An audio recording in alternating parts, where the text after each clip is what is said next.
about their experience of the Manna, the wonder bread that God gave the Jewish people while they traveled in the wilderness. The verse says in chapter 8, verse 3, Vay'annecha vayar'ivecha, that you experienced hardship and hunger, Vay'achilecha et haman, when God fed you the manna. So the Zera Shimshon quotes a midrash, and the midrash says, you know what? This verse, this pasuk in Parashat Ekev is the source in our Torah for the obligation to light Shabbat candles every week. Again, let's repeat this because this is going to be the question of Zera Shimshon.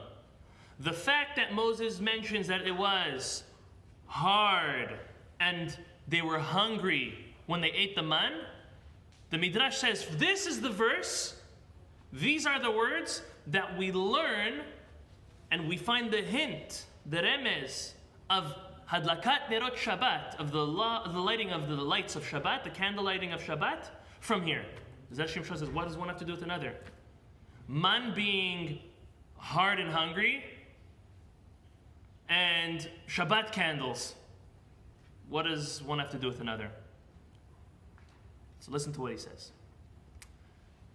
He says that there's something very special about when a person eats. That as much as a person enjoys the taste of their food, they also enjoy looking at their food, being able to view their food, to the point where the Talmud tells us that a person who unfortunately is blind is never satisfied. He's always hungry. And that's because he's not able to see his food. Imagine yourself sitting in a room that's pitch black and something's served to you to eat. Whatever it is, it's not the same culinary experience until you see the food. There's every sense that goes into eating. The smell, the sight, the taste, even the touch, even hearing. Try closing your ears and chewing. It's different. It's not what we're used to. And therefore, the sight is equally important, as Zera Shimshon explains, as the taste of the food itself. Why do we light Shabbat candles? Shabbat candles is a rabbinic obligation. There's nowhere in the Chumash where it tells us to light Shabbat candles. If anything, this verse of the hardship and the hunger of the man is the source or the hint for lighting candles on Shabbat. So why do we light candles on Shabbat?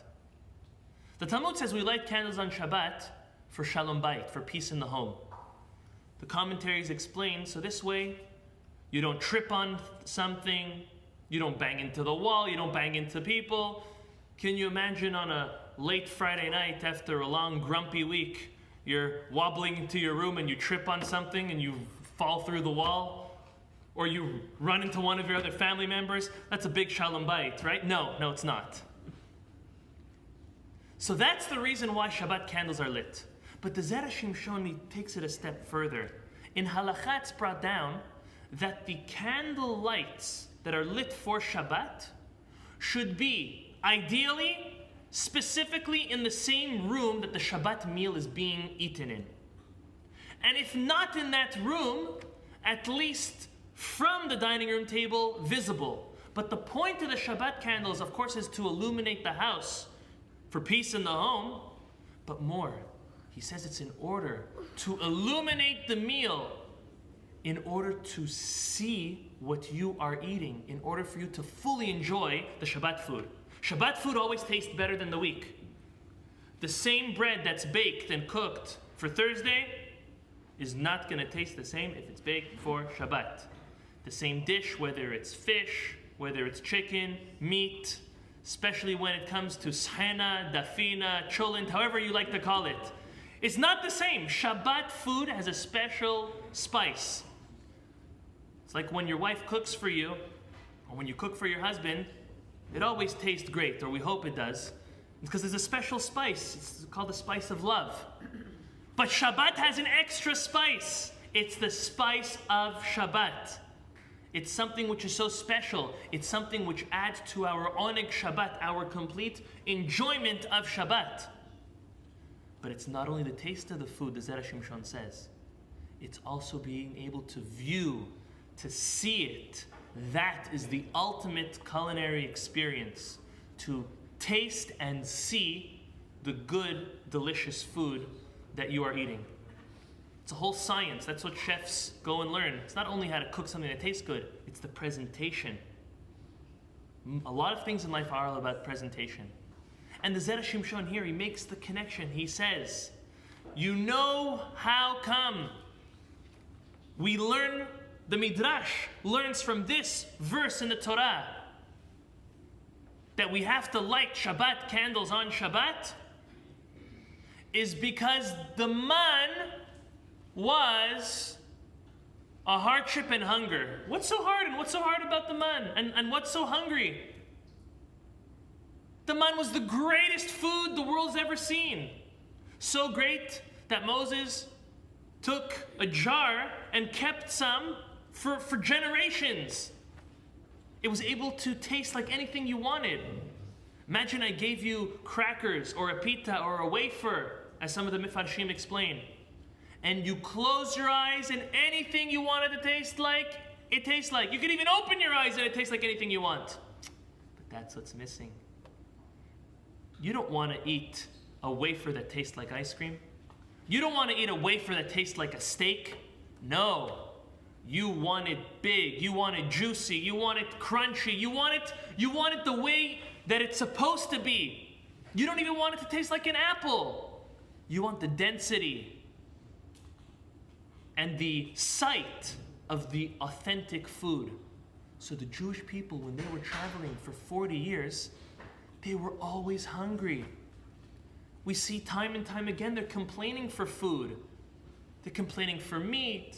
They're complaining for vegetables and fruits, fish. Ribono Shel Olam, you have the super food. You could eat whatever. You taste as you wish. And you get the nutrition for it as well. It's like people who have to take vitamins or pills. Unless they know that they don't take it, they will unfortunately die or get really sick. There's a laziness not to take them. Are you too lazy to eat?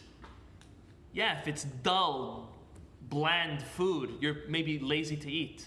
But something which is delicious, rich to look at, exciting, tasty, then you'll eat it.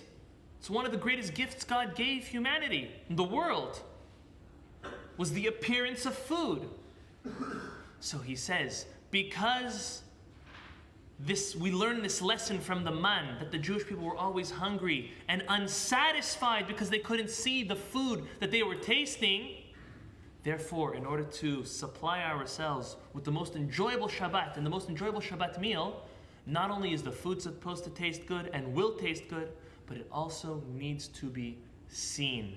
And that's how he brings out this verse. From this verse, the connection between the man and Nerot Shabbat. It's a trivia question. Go over and ask anybody. Most people don't know. Truth is, before I learned the Zera Shimshon, I didn't know. Ask someone, what's the correlation between the Manna and Hadlakat Nerot Shabbat? They'll look at you with a question mark. Maybe that it's bread that's on the table in the same room that the candles are in. But this is a very strong connection. Shabbat is all about oneg Shabbat. Enjoying Shabbat. Enjoying Shabbat means to enjoy it not only spiritually, mentally, emotionally, but also physically. And it's a time of the week that if we don't stop, we don't pause from the chaos of running after what? Even I look at myself. What are we always running after? What are we always so busy with? What are we always looking at our phones? Where are we always driving? We find many excuses. But that's the beauty of Shabbat. We get to stop. We get to recharge emotionally and physically and spiritually.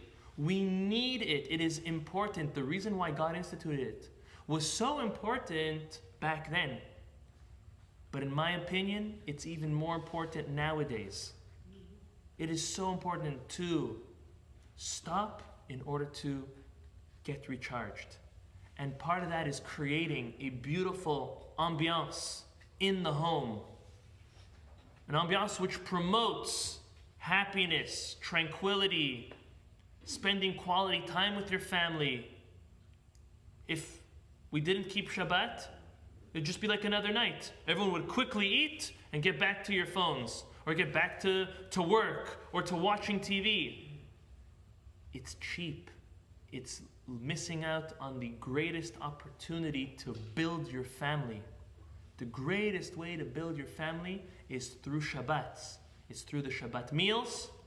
It's through mommies and savtas' amazing food. And it's through spending time together, spending that long afternoon together, doing whatever you do, reading books, playing games, talking, walking, anything. Shabbat is family time. If we optimize that time, we will surely see the tremendous rewards. Besides for all of the spiritual rewards, just physically, you will see a difference in your family. Most will see it right away, but the longer you hold on to it, the greater the reward that you will see actually will come to fruition.